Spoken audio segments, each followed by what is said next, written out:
मेरे प्यारे विद्यार्थियों, सुप्रभात। आज हम हिंदी का पाठ 2 जैसा सवाल वैसा जवाब पाठ को पढ़ेंगे और समझेंगे।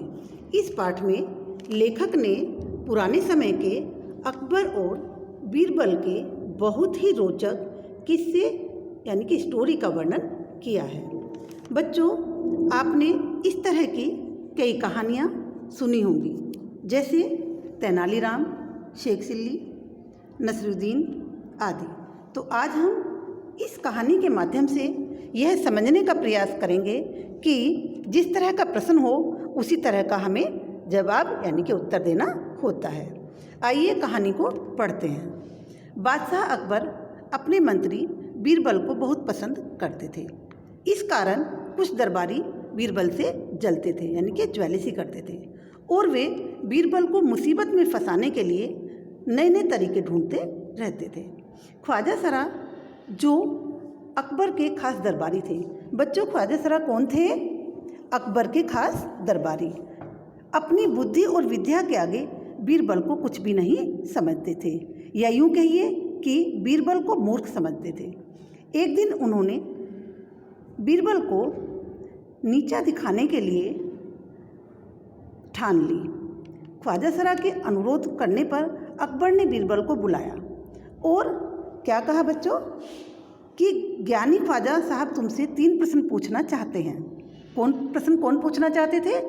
ज्ञानी ख्वाजा साहब। इस तरह बीरबल ने बादशाह अकबर के तीनों प्रश्नों का उत्तर देने के लिए तैयार हो गए। अकबर ने पहला प्रश्न पूछा कि संसार का केंद्र कहाँ है। बच्चों, पहला प्रश्न क्या पूछा कि संसार का केंद्र कहाँ है। बीरबल ने अपनी छड़ी को जमीन में गाड़कर कहा, यही है संसार का केंद्र।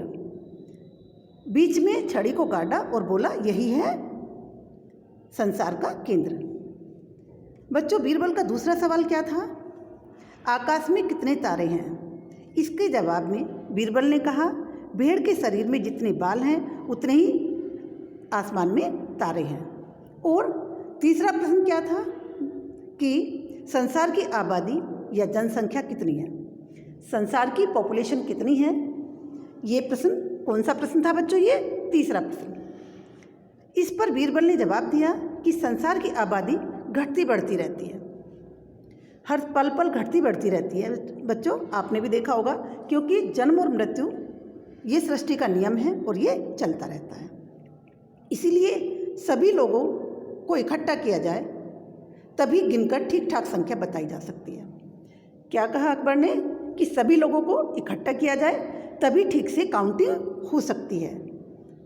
तो इस तरह से बीरबल ने अपनी कहानी को समझाया और अपने सवालों के इस तरह से जवाब दिए।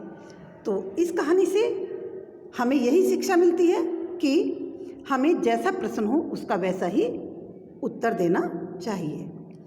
आपको इस कहानी को दोबारा पढ़कर अभ्यास कार्य करना है। देखिएगा, अभ्यास कार्य आपकी बुक में है, इसे आपको पूरा करना है और इसमें कुछ फिल इन द ब्लैंक्स यानी कि खाली स्थान जो पाठ के अंदर से बनाए गए हैं उनको भी आपको कॉपी पर लिखना है।